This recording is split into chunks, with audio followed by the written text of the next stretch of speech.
اور Pakistani JF-17 block 3 طیاروں کی خریداری میں دلچسپی نے نئی بحث چھیڑ دی ہے۔ یہ وہ طیارہ ہے جسے پاکستان نے چین کے اشتراک سے اپنے ہی ملک میں تیار کیا۔ 4.5 جنریشن کا یہ شاہکار جدید ترین ریڈار اور BVR میزائلوں سے لیس ہے، اور یہ جو 1971 کے بعد دفاعی اشتراک ہے وہ ایک نئے دور کا آغاز بھی ہے۔ اور سب سے اہم سوال یہ ہے کہ دنیا مغربی طیاروں کو چھوڑ کر پاکستانی تھنڈر کی جانب کیوں دیکھ رہی ہے؟ ماہرین کے مطابق اس کی بڑی وجہ اس کی کم قیمت، پابندیوں سے آزادی اور انڈیا کے خلاف شاندار کارکردگی ہے۔ ایک طرف بنگلہ دیش کے ساتھ ہمارے تعلقات میں گرم جوشی آ رہی ہے، تو دوسری طرف انڈین سوشل میڈیا پر یہ خوف پھیل رہا ہے کہ انڈیا 3 محاذوں پر پھنس سکتا ہے۔ آج ہمارے ساتھ موجود ہیں ماہر دفاعی امور ایئر کموڈور ریٹائرڈ خالد چشتی صاحب، جو ہمیں بتائیں گے کہ کیا ڈیل جنوبی ایشیا کا طاقت کا توازن بدلنے جا رہی ہے یا نہیں۔ تو بات کر لیتے ہیں۔ بہت شکریہ آپ کا سر۔ بتائیے گا کہ JF-17 تھنڈر بلاک 3 میں ایسا کیا ہے جو اسے رافیل کی صف میں کھڑا کرتا ہے اور بنگلہ دیش جیسے ممالک اسے F-16 پر اور بہت سارے دوسرے طیاروں پر ترجیح دے رہے ہیں؟ بہت شکریہ ماہم اور زہرا آپ کا، اور میں آپ کا انٹروڈکشن سن کر اور دیکھ کر بڑا خوش ہو رہا تھا کہ ماشاءاللہ اتنا زیادہ آپ کا سب کا نالج ہے اور ہو گیا ہے JF-17 تھنڈر کا کہ اب شاید میرے جیسے تجزیہ سر آپ کی بدولت ہے، ہم تو طفل مکتب ہے۔ نہیں، بہت خوشی کی بات ہے صبح صبح، اور یہ ماشاءاللہ اتنی زیادہ اویئرنیس ہے جو کہ بڑی خوش آئند اور بڑی پازیٹیو بات ہے کہ قوم کو اتنا اپنے ایسٹس کے بارے میں پتہ ہے اور سب اتنا پرائیڈ لیتے ہیں۔ ظاہر ہے coming back to your question جو آپ نے پوچھا، پہلا بات یہ ہے کہ جو میں اکثر بتاتا ہوں، دیکھیے 4 کرائٹیریاز ہوتے ہیں کسی بھی فائٹر جہاز کو سلیکٹ کرنے کے یا ایویلیویٹ کرنے کے۔ سب سے پہلا یہ ہوتا ہے کہ وہ جو جہاز بنانے والی کمپنی ہے جو اس نے جہاز بنایا ہے اس کی اپنی پرفارمنس کیسی ہے، جس کا مطلب یہ ہے کہ اس کی ٹیکنیکل اسپیسیفیکیشن کیسی ہیں، اس کا انجن کیسا ہے، ٹرن ریٹ کیسا ہے، ریڈار کیسا ہے، اس کے اوپر ویپن کون سے لگتے ہیں۔ تو یہ سیلف جو پروڈکٹ ہوتا ہے، پہلی کرائٹیریا وہ ہوتا ہے کہ اس کی کیا ورتھ ہوتی ہے۔ دوسرا یہ ہوتا ہے کہ جو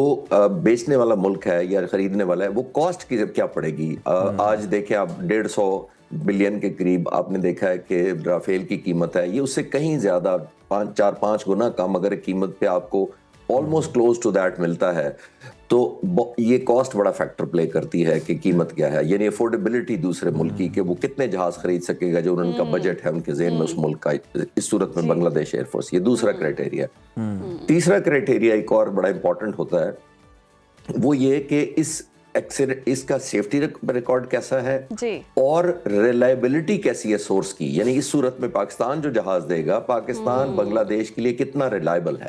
ریلائبل کا مطلب یہ ہے کہ کوئی برا وقت آئے گا، کوئی خدا نخواستہ پولیٹیکل سچویشن چینج ہو جاتی ہے، تو یہ تو نہیں ہوگا کہ جو دینے والا ملک ہے اس صورت میں پاکستان، وہ اپنا سٹانس بدل لے، مینٹیننس نہ پرووائڈ کرے، ٹریننگ نہ دے، اپ گریڈیشن نہ کرے اس جہاز کی۔ یہ تیسرا فیکٹر ہوتا ہے۔ چوتھا سب سے زیادہ امپورٹنٹ ہوتا ہے عزیر، جس کی آپ بات کر رہے تھے کہ مئی 2025 میں الحمدللہ جو ہم نے کیا، دنیا یہ دیکھتی ہے جہاز خریدنے سے پہلے، چوتھا فیکٹر یہ دیکھتی ہے کہ یہ جہاز بیٹل ٹیسٹڈ یا کامبیٹ پروون ہے کہ نہیں ہے،